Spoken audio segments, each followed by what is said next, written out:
Muy bien, Hare Krishna devotos, mis reverencias a todos, Jai Shri Prabhupada, muchísimas gracias a todos por venir y estar presentes el día de hoy en este programa online. Gracias a los que están en Zoom, a los que están en Facebook, los que están en YouTube. Sé que se está transmitiendo por varios lugares, así que muchísimas gracias a todos. Gracias Denupal y familia, gracias Shrivas Prabhu y todo Krishna West México, ¿sí? Gracias a todos los que sostienen y mantienen este programa online. Como dijo Denupal Prabhu, hoy vamos a hablar sobre un tema interesante que es Srila Prabhupada y el Papa. ¿Qué tiene que ver el Papa con Srila Prabhupada? ¿Qué tiene que ver Srila Prabhupada con el Papa? Bueno, es lo que vamos a estar charlando el día de hoy. Y hay un contacto, aunque ustedes no lo crean, hay cierto contacto entre la figura del Papa y la figura de Srila Prabhupada. Por supuesto, cuando hablamos de conexiones entre Prabhupada y el Papa, no hablamos del Papa actual, ¿no? Srila Prabhupada ya partió del mundo hace muchas décadas, pero sí tuvo una relación, un contacto Srila Prabhupada con uno de los papas, y de hecho, para el día de hoy, sobre el final del día de hoy, vamos a leer la carta que Prabhupada le escribió a el papa de su época, ¿sí? Prabhupada le escribió a uno de los papas y se presentó él personalmente presentó su misión de prédica en Occidente, al sumo pontífice. Se presentó a través de una carta. Vamos a leer esa carta, vamos a ver cómo Prabhupada interactuaba con el Papa de aquel momento. Y también vamos a hablar un poco sobre el Papa en sí, la figura del Papa y quién es el Papa actual, y después vamos a estar leyendo esta carta de Srila Prabhupada. Vamos a poder tocar algunos puntos interesantes, viendo cómo Prabhupada, como líder espiritual de un movimiento internacional, interactúa con otro líder espiritual de otro movimiento internacional, algo muy interesante. ¿Sí? ¿Les parece bien? Esto es lo que vamos a hacer juntos el día de hoy. Vamos a hablar de Srila Prabhupada y el Papa. Así que para empezar, vamos a hablar un poco sobre el concepto del Papa. Ustedes me imagino que ya saben, pero para refrescar un poco el tema, el Papa es el obispo de Roma, es el líder de la Iglesia Católica.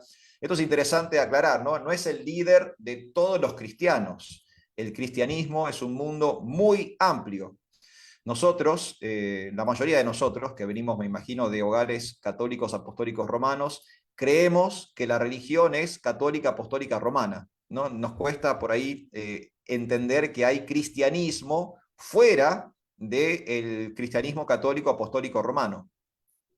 Aunque la Iglesia Católica Apostólica Romana sea la denominación cristiana más popular en el mundo moderno, no es la única denominación cristiana. El mundo cristiano es muy grande. Y si no me equivoco, hay cerca de 64 denominaciones cristianas distintas. O sea, hay 64 grupos que se denominan, se autoperciben, se identifican como cristianos, pero no pertenecen a la Iglesia Católica Apostólica Romana.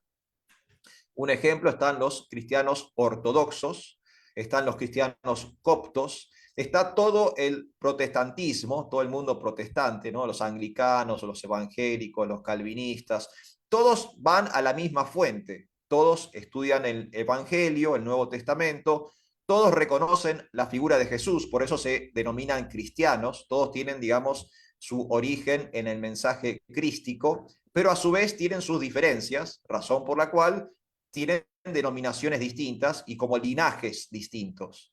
El Papa es el líder de una de esas escuelas, que es la Iglesia Católica Apostólica Romana. Resulta que es la denominación más popular, por eso la influencia que tiene el Papa en el mundo occidental moderno, ¿no? Él está a cargo de más de 1 billón de creyentes. Es increíble. El Papa es el líder espiritual, es el gurú de más de 1 billón de personas en el planeta Tierra. Mucha gente viendo y escuchando lo que hace esa autoridad espiritual. Entonces es el obispo de Roma, es el líder de la Iglesia Católica, es el sucesor de San Pedro y es el jefe de Estado del Vaticano. Esta es otra cosa interesante. La Iglesia Católica Apostólica Romana tiene un Estado a su cargo. Hay un Estado de la Iglesia Católica Apostólica Romana que es el famoso Vaticano, que es en realidad una ciudad-estado. Es un estado tan pequeño que en realidad es una ciudad y apenas sus alrededores, ¿sí? Pero es un país independiente, tiene su propia bandera, tiene como su propia constitución, tiene su jefe de Estado, y el jefe de Estado del Vaticano es el Papa, ¿sí? Y como dijimos, es el sumo pontífice o la máxima autoridad espiritual para más de 1 billón de personas en todo el mundo. Hasta la fecha ha habido 267 papas, 267 papas en la historia de la Iglesia Católica Apostólica Romana. Generalmente, cuando el Papa es elegido, él mantiene ese servicio hasta el final de su vida, ¿sí? Por lo general, es hasta el fallecimiento, y después del fallecimiento ocurre como ocurrió ahora, con la muerte de Francisco I, se llama a una reunión de cardenales, ¿sí? Que se llama cónclave, y entre los cardenales eligen al próximo papa.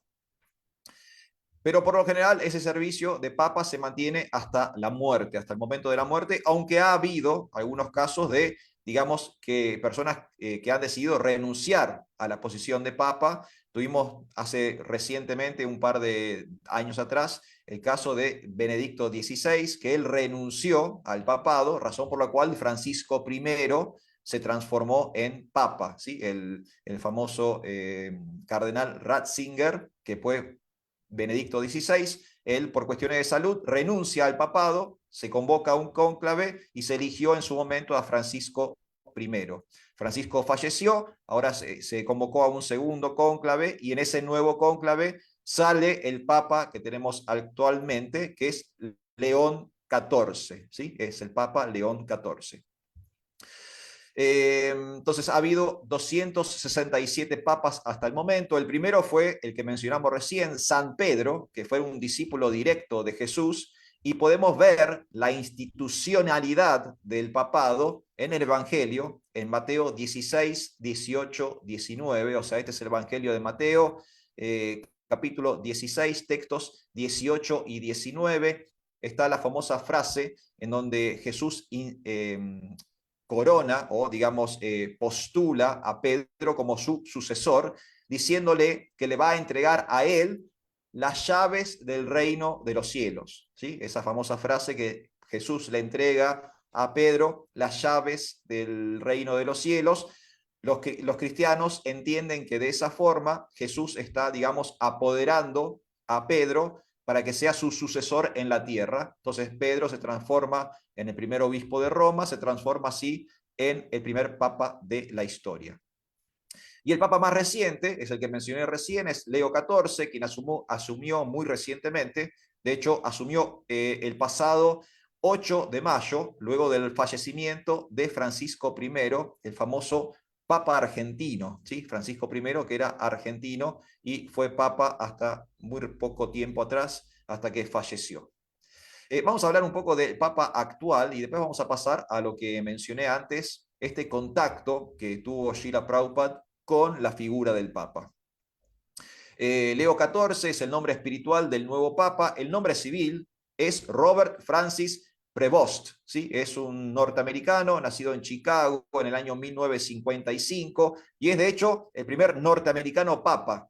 Como tuvimos a Francisco como primer argentino Papa, bueno, ahora tenemos un primer norteamericano Papa, y es Leo XIV. También es el primer Papa agustiniano, o sea, el primero perteneciente a la Orden de San Agustín. El Papa Francisco fue el primer franciscano en ser Papa, y ahora tenemos otra novedad, que tenemos el primer agustiniano en ser Papa. Las órdenes son como, digamos, linajes dentro de la institución católica apostólica romana. Esto es algo muy interesante, y hago un pequeño paréntesis. Hace mucho tiempo atrás, si no me equivoco, década del 80, ahí, si lo googleamos, lo vamos a poder encontrar. Hay una entrevista a su santidad Tamal Krishna Goswami. Tamal Krishna Goswami era un discípulo directo de Srila Prabhupada, era uno de los gurús de ISKCON durante la década del 80. Tamal Krishna Goswami, que lamentablemente ya dejó el cuerpo, falleció en un accidente de tránsito, lamentablemente. Pero hay una entrevista a Tamal Krishna Goswami donde le preguntan acerca del futuro de ISKCON. Y Tamal Krishna Goswami dijo que él veía el futuro de ISKCON de la misma forma que la Iglesia Católica, que en el futuro, dentro de ISKCON, iban a aparecer distintas órdenes, ¿sí? O sea, distintos, digamos, distintas escuelas dentro de una estructura general. Y así funciona la Iglesia Católica. La Iglesia Católica es, digamos, un bloque uniforme, tiene un solo líder, que es el Papa, pero dentro de esa estructura hay como distintos linajes o distintas escuelas. Están los franciscanos, a la cual pertenecía, por ejemplo, el Papa Francisco, que vienen de San Francisco, es el creador de esa orden. Están los agustinianos, a los cuales pertenece, por ejemplo, ahora el Papa Leo XIV. San Agustín es el creador de esa orden, y así sucesivamente. Hay muchas órdenes dentro de la iglesia. Y cada Perdón, orden, perdón, Prabhu. sí, Francisco era jesuita y venía de la orden de San Ignacio, de Loyola. perdón, bueno, me corrigen ahí. Muchas gracias, Prabhuji, por la corrección. Muchísimas gracias. Entonces, dentro de esta única institución que tiene un único líder, a su vez, sin embargo, hay distintas líneas y cada una de estas órdenes tiene, digamos, como una característica particular. Alguna se dedica, no sé, a los huérfanos, otro se dedica a misionar en el extranjero, otra se dedica a las viudas, a los enfermos, a las zonas de guerra, a entregar alimentos. ¿Sí? Cada orden tiene como una misión o una característica en particular. Bueno, Tamal Krishna Goswami dijo en su momento que él veía el futuro de ISKCON de esta forma: dentro de una única institución religiosa, con una única autoridad. En este caso, nuestra autoridad sería el GBC, ¿no? El cuerpo gubernamental de esta institución internacional.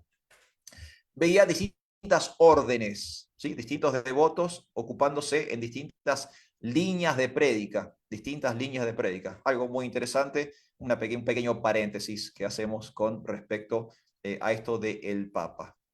Leo XIV, que es el Papa actual, fue ordenado como sacerdote católico en el año 1982. Del 85 al 98 misionó intensamente en Perú, por lo cual habla perfecto castellano. Tuvo casi 2 décadas viviendo en Latinoamérica. El Papa habla perfecto castellano. Luego ocupó varios cargos administrativos en Estados Unidos. Del 2015 al 2023 regresó a Perú. Ahí ofició como obispo, ¿sí? El Papa Francisco, el Papa anterior, lo había nombrado obispo y él ejerció su cargo de obispo en Perú. Y bueno, finalmente, como ya dijimos, fue electo Papa el pasado 8 de mayo, en el segundo día del cónclave convocado luego de la muerte de Francisco I. ¿Sí? Así que eso es una pequeña introducción para entender qué es el Papa, qué es el papado, cuál es esa situación y esa figura dentro de la iglesia cristiana, y un poco conocer al Papa nuevo. No se sabe mucho de él porque recién está, digamos, en funciones. Algunos dicen que tiene una tendencia un poco más conservadora que Francisco, ¿sí? Pero vamos a ver cuál es, digamos, la tendencia del nuevo Papa. Todavía no se lo conoce mucho, hace poquito que está en funciones. Vamos a ver, digamos, cómo va a ser su papado, ¿sí? Durante los próximos años. Si Krishna quiere, tenemos papa para mucho tiempo, porque es un papa relativamente joven, y si sabemos que esto concluye con la muerte, entonces, bueno, tenemos quizás décadas por delante con Leo XIV.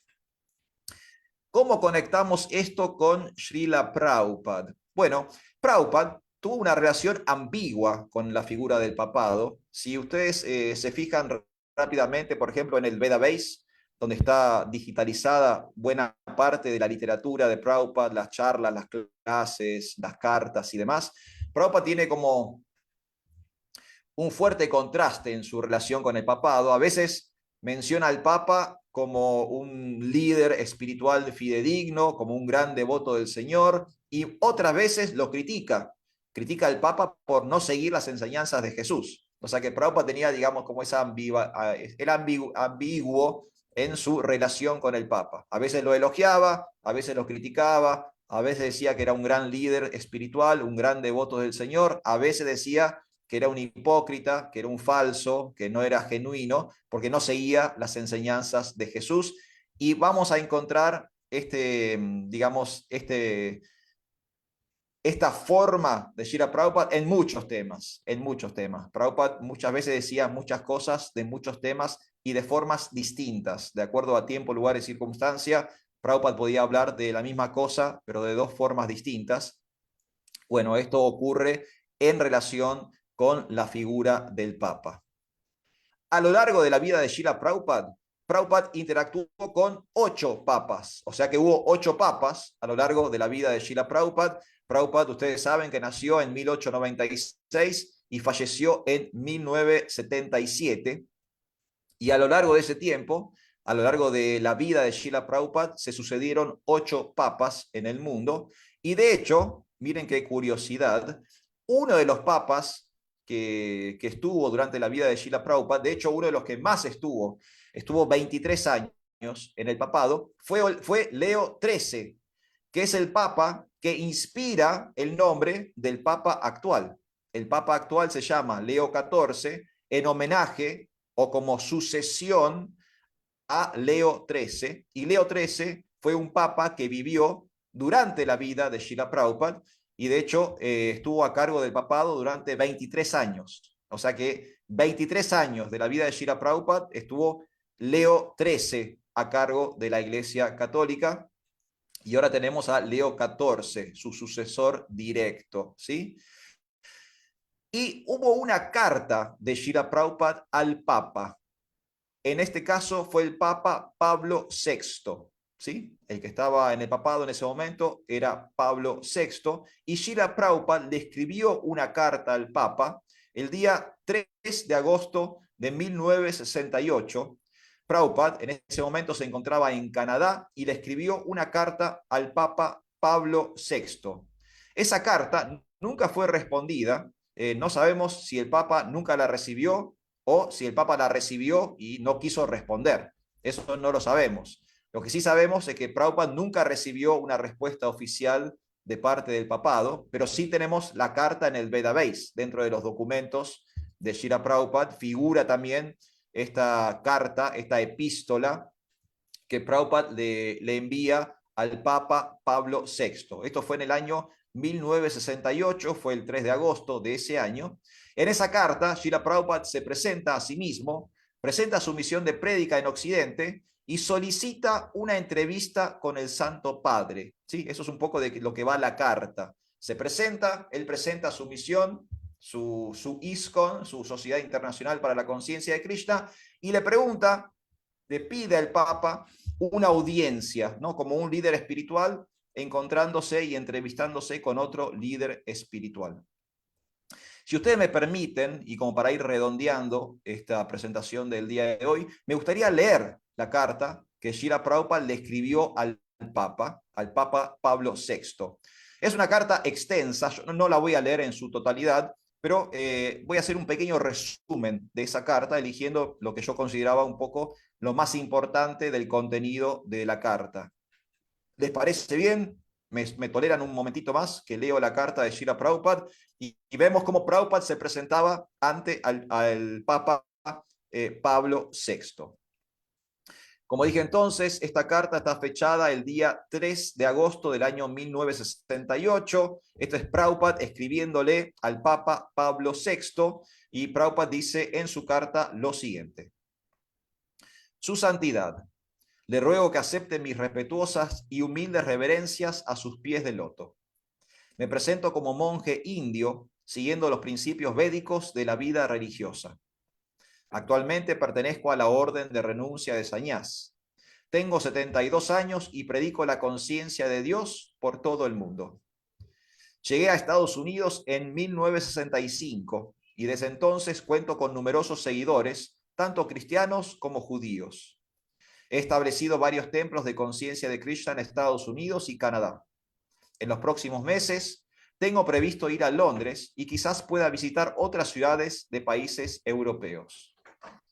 Mi misión está en la línea del señor Chaitanya, quien personifica el amor a Dios, quien advino hace 482 años en la India y quien predicó la conciencia de Dios por todo el mundo, basándose en el Srimad Bhagavatam, la ciencia de Dios.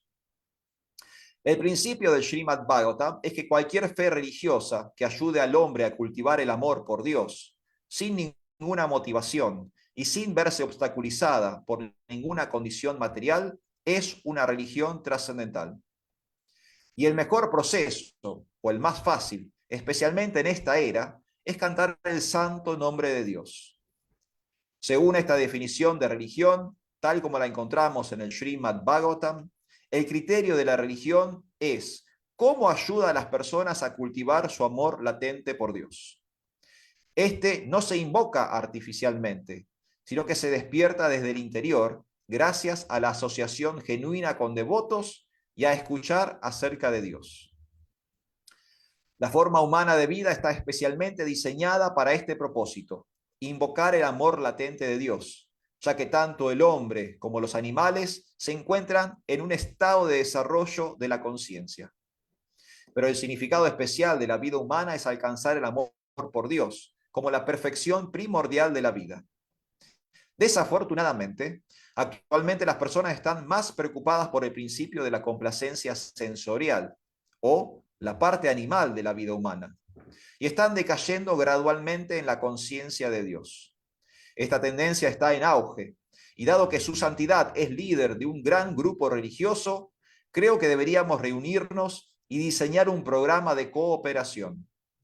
No se puede permitir que la sociedad humana siga siendo una sociedad sin Dios, con el riesgo de que disminuya la veracidad, los principios de higiene y la misericordia. Porque debido al declive de estos principios en la actualidad, la duración de la vida, la fuerza y la memoria del ser humano están disminuyendo. En la India, que antaño fue la tierra de la religión y la cultura brahmínica, la situación se ha deteriorado tanto que un hombre de una casta superior se le reconoce simplemente por ponerse un hilo en el cuerpo como signo de santidad. Estos supuestos swamis engañan al público porque éste quiere ser engañado con algún método barato de autorrealización. Debido a la frustración, la gente se está volviendo gradualmente comunista e hippie. Y los guardianes de la sociedad deben ahora tomar la situación muy en serio, sin más demora. El movimiento de la conciencia de Krishna tiene como objetivo transformar toda esta situación. Estamos formando hombres de carácter y entrenando a nuestros discípulos para que se conviertan en amantes de Dios o Krishna. Desde el principio se les enseña a abstenerse de los siguientes 4 principios de la degradación. 1. Vida sexual fuera del matrimonio. 2. Comer carne o cualquier alimento animal. 3. Toda forma de intoxicación. Y 4. Juegos de azar y juegos de azar ociosos. Nuestras enseñanzas se basan en el movimiento autorizado del señor Chaitanya, en los principios del Bhagavad Gita como inicio y en el Srimad Bhagavatam como culminación. No deseo extenderme más en esta carta, pero si considera que mi encuentro con usted será beneficioso para la sociedad en general, me complacería mucho que su santidad me concediera una entrevista. Agradeciéndole una pronta respuesta, suyo en el servicio al Señor, A.C. Bhaktivedanta Swami. Entonces ahí tienen la carta. Esta es una carta de Prabhupada al Papa. En este caso era el Papa Pablo VI. Esto fue el año 1968. Y hay muchas cosas interesantes en esa carta. Voy a señalar algunas simplemente y después, si quieren, charlamos un poquito. Primero que Prabhupada presenta conciencia de Krishna, pero también presenta el concepto de conciencia de Dios, ¿no? En esta cosa, digamos, más universalista, más de hermanarnos entre devotos de distintas congregaciones. Habla de cooperación, ¿no? De tener una reunión con el Papa para generar una especie como de plan general de cooperación entre ISKCON y la Iglesia Católica Apostólica Romana, lo cual también es muy interesante. Y Prabhupada también presentándose muy humildemente, muy humildemente. Si ustedes se fijan, presentándose como un monje renunciante, como un señor mayor, solicitando amablemente poder tener una audiencia, una reunión, una entrevista con el Papa, sugiriéndole que, bueno, voy a estar en Europa, quizás nos podamos ver, ¿sí? Algo muy humilde de parte de Srila Prabhupada, que aunque ISKCON estaba recién comenzando, ya era una, digamos, una fuerza espiritual en el mundo interesante. Año 1968, no digo que era el pico de ISKCON, pero ya, la ola ya estaba creciendo. Ya había muchas personas asociándose a esta internacional creada por Srila Prabhupada. Así que bueno, hay unos temas como para tratar, puntos interesantes que aparecen en la carta, la forma sencilla en que Srila Prabhupada presenta conciencia de Krishna, ¿no? Como esta religión del amor, como que no importa a qué grupo religioso uno pertenezca, si uno está cumpliendo con principios y valores, está haciendo, digamos, lo que tiene que hacer una persona en este mundo, que es acercarse a la conciencia de Dios. Así que bueno, esta es un poco la charla del día de hoy, esto de Srila Prabhupada y el Papa. Hemos hablado acerca del papado, hemos hablado acerca del Papa actual y hemos leído esta carta del año 1968. La carta está en el Veda Base, está aviso en inglés, por si la quieren leer completa, pero bueno, hay formas de poder traducirla. Yo lo que leí fue, digamos, un extracto extenso, la carta es más larga aún.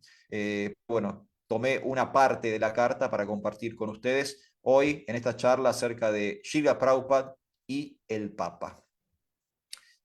Bueno, Prabhus, no sé si alguien tiene algún comentario, si alguien quiere hacer un aporte o si hay preguntas, algo para comentar sobre este tema. ¿Estamos bien? Pablo Yuna, muchas gracias. Sí, Oh, César. también Prabhupada presentó los 4 principios regulativos, ¿no? Entonces, que va un poco, si vemos los 10 mandamientos, que son digamos, los preceptos también de la Iglesia Católica, están ahí, pues, ¿no? Es un resumen, inteligente de los 10 mandamientos y también se los presentó como principios regulativos que, digamos, coinciden en ambas creencias, ¿no? Sí, nada más éxito, quería contar. Bueno, muchas gracias. Gracias, César, por el aporte. La verdad que sí, ahí podemos ver la inteligencia de Srila Prabhupada, ¿no? Cómo se ajusta a tiempo, lugar y circunstancia, cómo Prabhupada entiende cuál es la audiencia y busca cosas específicas para conectar a ese público con conciencia de Krishna. Otro excelente ejemplo, mientras que César iba hablando, yo me iba acordando. No sé si han leído el libro La Luz del Bhagavata. El libro La Luz del Bhagavata está basado en un manuscrito de Srila Prabhupada. Prabhupada, muchos años antes de venir a Occidente, tuvo la oportunidad de viajar a Japón. Imagínense lo que hubiese sido la historia del mundo si Prabhupada hubiese empezado ISKCON en Japón. Hubiese sido, ¿no?, un universo paralelo. Pero muchos años antes de viajar a Norteamérica, Prabhupada tuvo la oportunidad de viajar a Japón porque fue invitado a un encuentro interreligioso que se realizó en Japón. Los organizadores le cubrían la estadía, pero no le cubrían el pasaje. Y Prabhupada no llegó a juntar el dinero para el pasaje, entonces no pudo viajar. Pero sí había escrito su discurso, había escrito la charla, había, digamos, elaborado la clase que iba a dar frente a ese congreso de personas religiosas. Esa charla, ese discurso, es el manuscrito que nosotros hoy conocemos como La Luz del Bhagavata. El libro La Luz del Bhagavata es el discurso que Prabhupada iba a dar en Japón en este encuentro interreligioso. Y si ustedes se fijan, en La Luz del Bhagavata, Prabhupada elige un fragmento de un pasatiempo en el 10º canto del Srimad Bhagavatam, donde se describe el otoño en Brindavan. Y Prabhupada dijo que él eligió eso porque él conocía un poco acerca de la idiosincrasia del pueblo japonés y la filosofía Tao, Shinto, de Confucio, que son filosofías y pensamientos donde se adora a la naturaleza como algo divino. Ustedes saben que en el mundo asiático no hay originalmente una idea de Dios. De hecho, en esto de los cristianos, cuando los primeros cristianos llegan a Japón, a China, e intentan evangelizar al pueblo nativo, encontraron que, por ejemplo, en el mandarín, que es el idioma chino, no había una palabra para Dios. Tuvieron que crear una palabra para designar la idea de Dios, porque ese pueblo, esa sociedad, era naturalmente atea. Ellos entendían la divinidad y la trascendencia en otros aspectos, Por ejemplo, la mente tiene una cosa como trascendental y divina, y la naturaleza también tiene un entendimiento trascendental y divino. Entonces, Prabhupada, sabiendo todo esto, cuando quiere dirigirse al público japonés, le habla sobre el otoño en Brindavan. Y si ustedes leen La Luz del Bhagavata, es una gran descripción del otoño en Brindavan. Es una descripción del otoño, de una estación del año. Y a esa descripción natural del mundo material, Prabhupada le agrega conciencia de Krishna.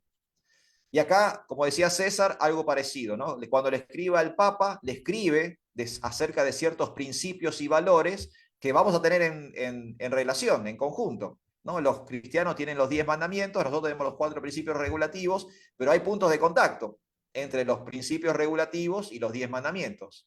Entonces, Prabhupada, que es un predicador totalmente inteligente, pero superlativo, sabe exactamente cómo hablarle a su público, y entendiendo que el público era el Papa, él sabía que si hablaba de misericordia, de higiene, de civilización, ¿no? Si hablaba de todos estos valores, el Papa se iba a atraer y que iba a entender. También iba a entender que los Hare Krishna también seguían protocolos, seguían reglas y regulaciones. Así que eso es algo también muy interesante, ver cómo Prabhupada predica, ¿no? Como Prabhupada está compartiendo conciencia de Krishna, podemos aprender mucho de cómo hacerlo correctamente, directamente de Srila Prabhupada. Así que gracias, César. Muchas gracias por detallar eso, muy, muy importante. Sofía quiere decir algo. Sofía, que está siendo vigilada el día de hoy por Stitch. Sofía, tenés el micrófono apagado. Tenés el micrófono apagado, Sofía. Tenés que abrir tu No micrófono. digo que es la invasión de la maternidad. No, no, te entiendo perfectamente. Yo tengo una nena. Mira, yo tengo 3 hijas, una de las cuales todavía está en la edad de Stitch. Así que te entiendo Viene a perfectamente. chusmear. Acá la presento en sociedad. ¿Cómo le va? ¿Cómo se llama la pequeña? Aixanitai. Ay, Ya, ya, ay, hermoso nombre. Muy lindo. Y ella empecé este programa asistiendo online mientras estaba embarazada, así que ella estuvo todo el tiempo presente. Está No, perfecto. yo Como quería Narada agregar Muni, ya que, aprende desde el vientre. sí, yo quería agregar que La Luz del Bhagavatam tiene unas ilustraciones exquisitas que Muy son de una lindas. devota japonesa. Sí, Se nota que es parecido a la estampa japonesa. Y además agregar que el Papa León XIV es estadounidense, pero está radicado en Perú. Tiene en la Perú. nacionalidad peruana. Claro, Sí, que no es un sí. dato menor, porque también comparte esa visión sobre los inmigrantes y los refugiados que tenía Sí, Francisco. Latinoamérica. Claro, y Latinoamérica siempre ahí pujando. Nada, quería agregar eso, porque no solo, si bien es más conservador que Francisco, por lo que sabemos, tiene como una línea de pensamiento que también lleva de su prédica por el tercer mundo. Claro, bueno, de hecho se presupone que él elige el nombre Leo XIV en homenaje a Leo XIII, y Leo XIII fue un papa que incorporó, digamos, toda la lucha social de los trabajadores y los obreros a la teología y la filosofía cristiana, ¿no? Toda esa teología del trabajador, del Claro. inmigrante, del obrero, todo eso lo trabajó mucho Leo XIII, y aparentemente este papa va por ese lado, por eso se eligió el nombre espiritual de Leo XIV, ¿no? Como que Sí, va a como seguir por ese comparten lado. el concepto de justicia social y demás. Claro, exactamente, parece que viene por ese lado también, sí, sí. Sí, eso Bueno, nomás. gracias, Sofía. No, de nada. Gracias a las dos. Gracias. Arigo. César, ¿querías sí. comentar algo más? Bueno, sí, bueno, como peruano, ¿no? Claro, Este, muy bien, compatriota. sí, bueno, él tiene su documento de nación de identidad como peruano. Además que ya se llevó a su asistente personal que también es peruano y a una cocinera que también es peruana, ¿sabes? Mira qué bueno. Entonces, su séquito está encantado de Perú. Bueno, como detalles de él que he podido escuchar también, es una persona que en época de la pandemia, por ejemplo, recordarán que era muy complicado conseguir oxígeno, incluso que la gente Claro, traficaba con el oxígeno para poder, ¿no? Entonces te subían 30, 40 veces un balón de oxígeno y no podía morir. Sin embargo, el Papa hizo gestiones para, bueno, en aquella vez era obispo y hizo gestiones para que la misma iglesia de Chiclayo tuviera pues una planta generadora de oxígeno pequeño, artesanal, pero que podía cubrir un máximo a toda la población más sensible posible, ¿no? Claro, claro. Eso, otra cosa de él es que también, si recordamos a San Francisco de Asís, Francisco de Asís tuvo un fray que se llamaba Fray León, ya que era pues su Fray León de Asís, obviamente era su confesor y compañero pues de San Francisco de Asís, fue el que lo asistió todo el tiempo y el que pudo registrar, digamos, la estigmatización de las manos Claro. de Francisco, ¿no? Coincidencias tal vez, paralelismos tal vez también, Muy bueno. pero resulta muy anecdótico, ¿no? Nada más. ¿No? Ya. Muy bueno. Muchas gracias, César. Muchas gracias. Y Janmastami está por ahí también. Hare Krishna, Prabhu. Hare Krishna, Arjuna Saka, Haribolo. reverencias, gracias por la clase. Muchas gracias por estar, Prabhu. No, al contrario. No, hay un punto que siempre decía Prabhupada, que nos diferencia en el cristianismo, que es el de no matarás, Sí, ¿no? Que Jesús había dicho no matarás, y que se entiende por eso como que no solamente matar seres humanos, sino toda entidad viviente. sí. Él siempre destacaba ese punto con respecto al cristianismo, ¿no? Pero igual hay órdenes, como comentabas, que distintas órdenes, como los franciscanos, las carmelitas descalzas y demás, hay algunas órdenes que no comen carne. Sí. Eh, Sí, los y, adventistas también son vegetarianos, cristianos vegetarianos. no, pero dentro del católico apostólico romano, digo. Sí, Inclusive San Francisco de Asís no comía carne, si él amaba a los animales. Pero yo he hablado con franciscanos ahora y que comen carne. Pero mismo creo que cuando estaba en vida Francisco, santo, ¿no? San Francisco de Asís, le decía a los discípulos, porque en esa época se tenía la costumbre de comer chanchos, ¿no? Y bueno, y él les hablaba para que no lo hagan, que no hagan eso.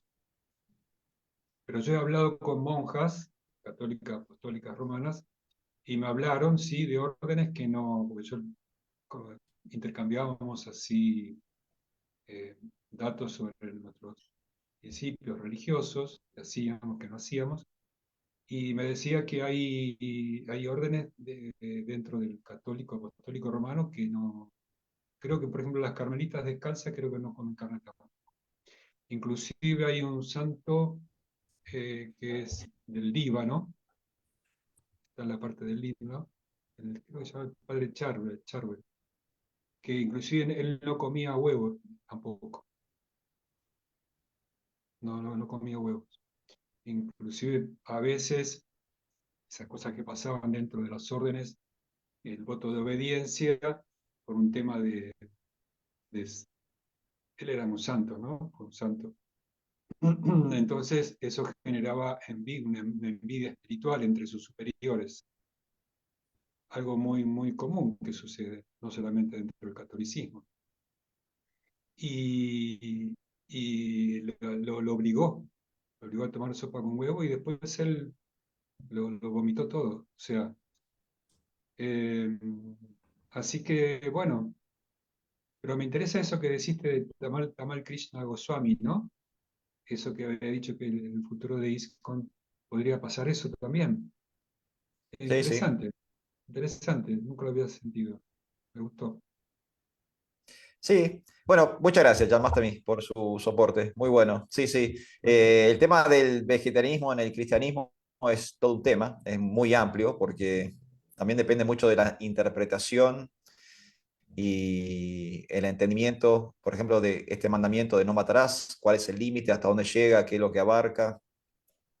No hay, digamos, una orden oficial dentro de la Iglesia católica con respecto a no consumir animales, así que los católicos tienen, digamos, esa libertad de sí o no, pero es cierto que hay cristianos que deciden que no, ¿no? Hay cristianos que no consumen carne y también lo pueden fundamentar filosóficamente, teológicamente, éticamente. Así que bueno, eso varía un poquito. Y bueno, y después esto que decía Tamal Krishna Goswami es muy interesante, ¿no? No sabemos cuál va a ser el futuro de ISKCON. La verdad que nosotros estamos viviendo ISKCON. Vamos, no sé, de acá a 200 años cómo será todo, ¿no? Pero él visualizaba eso, visualizaba dentro de una misma institución como distintas líneas o distintas corrientes. En un sentido, podríamos decir que algo se está vaticinando. Por ejemplo, hay ya programas dentro de ISKCON que tienen como, digamos, su propio tatua, ¿no? Sus propias características específicas. Y aunque todas están bajo una misma autoridad y dentro de una misma estructura, hay distintos programas que son claramente diversos uno con el otro, son distintos uno con el otro. Entonces, quizás de a poquito está sucediendo eso que visualizó Tamal Krishna Goswami, ¿no? Por ahí no se está marcando tan radicalmente hoy por hoy, pero ya hay, digamos, líneas dentro de la institución y que tienen sus características propias. E incluso en un sentido hasta es natural, ¿no? Es natural que dentro de un grupo tan grande, tan amplio como es ISKCON, haya también diversidad. Es casi imposible que una institución con miles y miles de adherentes en todas partes del mundo, de distintos géneros, distintas culturas, distintos idiomas, es prácticamente imposible que todos hagamos exactamente lo mismo. Me parece totalmente natural que en distintas partes del mundo, distintas personas se orienten espiritualmente de distintas formas, incluso dentro de una misma estructura, ¿no? No hace falta que salgamos de ISKCON para poder hacer lo que queremos hacer en vida espiritual. Me parece hasta natural y sano incluso, ¿no? Sí, por ejemplo, el ejemplo de Krishna West, por ejemplo.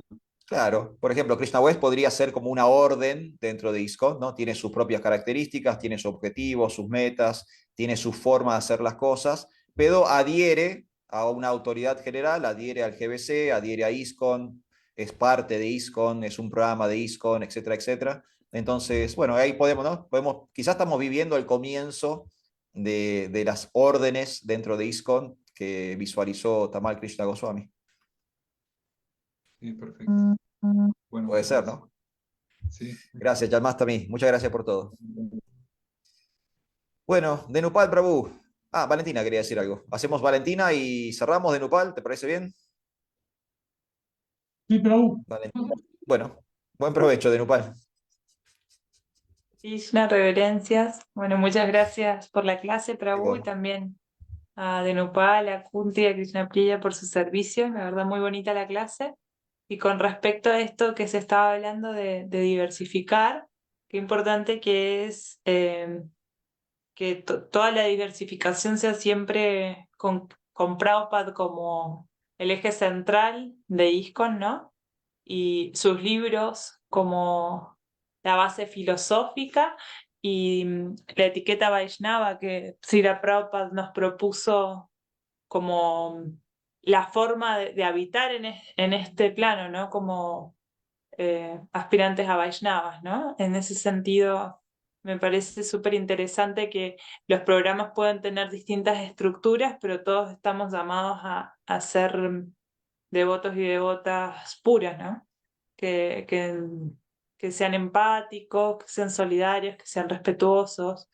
eh, y en ese sentido celebro este encuentro porque me parece respetuoso de otras líneas de pensamiento, de otras filosofías que tienen un peso muy importante hoy en día y que es importante conocerlo porque es un punto en común de diálogo con muchas personas que practican esta fe. Entonces quería agradecerles, Prabhu, por su encuentro que siempre es muy enriquecedor y nos ayuda a ampliar la mirada. Hare Krishna. Muchas gracias, Santa. Muchas gracias por todo.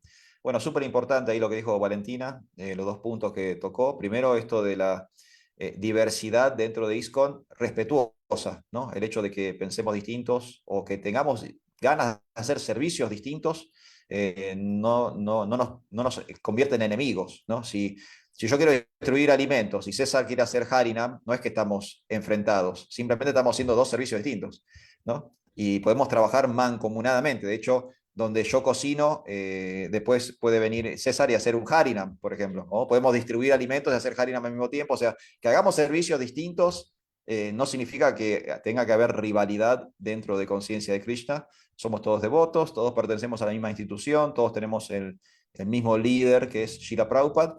Tenemos obviamente gustos, pareceres, opiniones, tendencias distintas.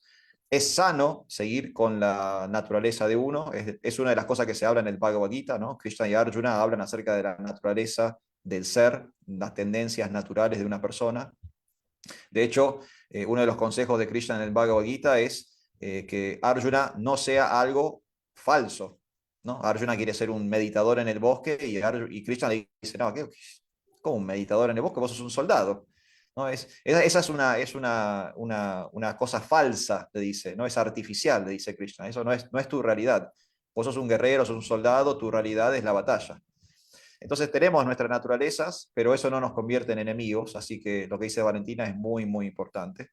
Y no solo no tenemos que tener rivalidad interna, tampoco tenemos que tener rivalidad externa, porque no somos el único grupo consciente de Dios en el mundo, no somos los únicos predicadores que hay en el planeta, hay muchas otras denominaciones, otras religiones, otros devotos, que son muy devotos del Señor. Hay personas que están entregando su vida también en otras misiones, y tenemos que ser muy respetuosos e incluso podemos llegar a trabajar mancomunadamente con ellos.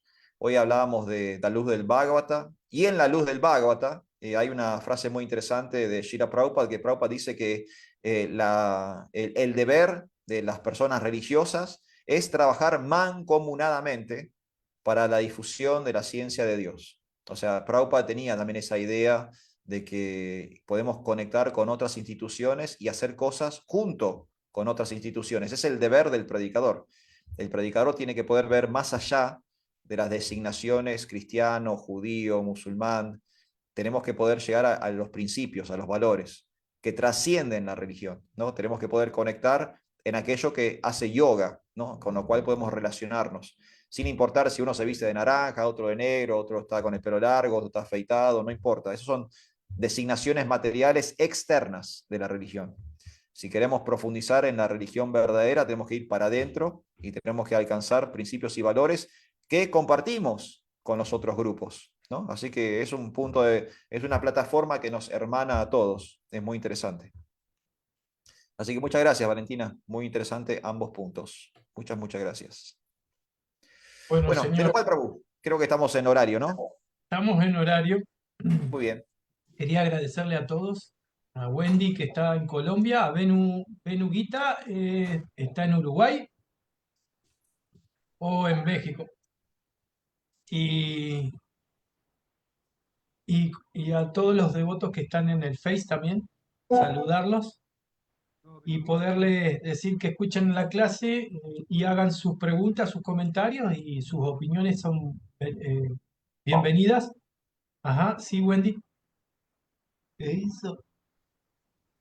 Y Brillita, Hare Krishna, Hare Krishna.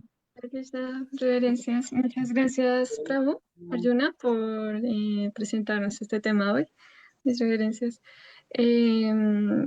Agradezco el haber traído esta carta.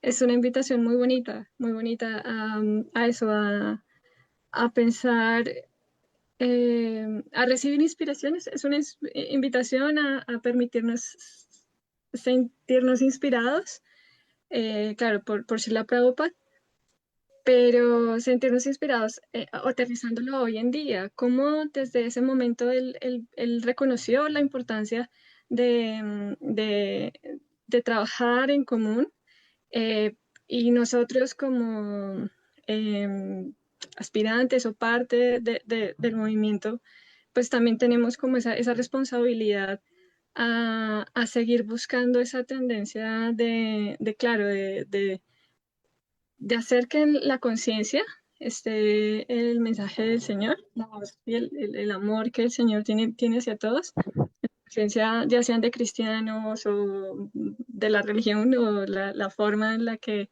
conciban la vida, que empiece eso a estar allí. Entonces lo agradezco, lo aprecio mucho, es al menos como yo lo vivo. Y qué bonito que traigamos estos aportes para permitirnos inspirarnos, como digo, cada cada tanto, y pues viniendo de Srila Prabhupada creo que es muy importante. También quería traer aquí a colación el significado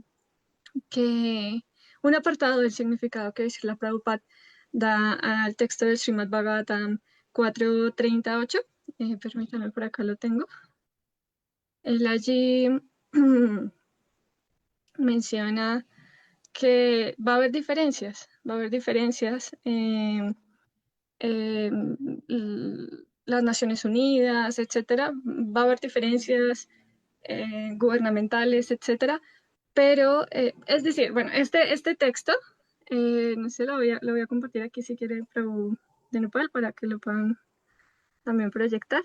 Este texto, el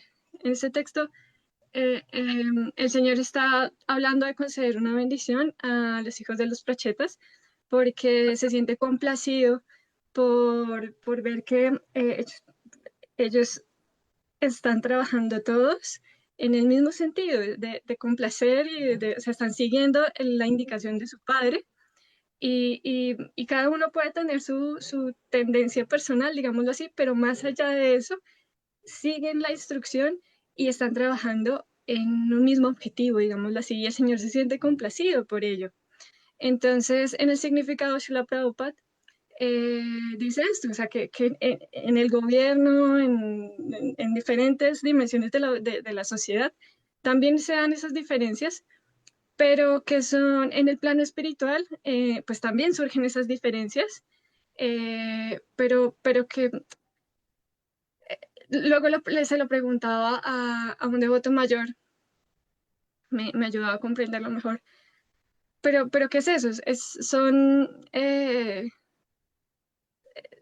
digamos, algo ilusorio, por decirlo así, porque en sí todos, o sea, si están trabajando de manera sincera en servir al Señor, digamos, Krishna West o, bueno, diferentes líneas, si están trabajando de manera sincera desde su lugar, por decirlo así, están aportando a esa misión y ese es el punto en sí. Entonces los cristianos, los católicos, desde donde sea, si es sincero y es verdadero este objetivo de ayudar a que haya una mayor conciencia, una mayor comprensión, de acercarnos a Él y nuestra relación con Él, es válido y todos vamos a estar trabajando finalmente en el mismo sentido. Entonces, inevitablemente toda la charla me llevaba a pensar en eso y los últimos comentarios que surgían me llevaban a pensar en eso. Y pues quería entonces traer aquí este significado porque va muy en línea y aportarle también como parte de esa voz que también nos da Srila Prabhupada para decir sí, hay que seguir esa instrucción. De nuevo, el Padre dando una instrucción, una indicación y todos finalmente uniéndonos a trabajar porque esa es la misión del Señor Chaitanya. Y pues desde allí dejarnos permitirnos recibir esa inspiración para poder servir al Señor Supremo, a Srila Prabhupada, servir a los devotos, servir a la humanidad, digámoslo así, para que el Señor se complazca y pues todos podamos volver a Él. Mis reverencias de nuevo, muchas gracias.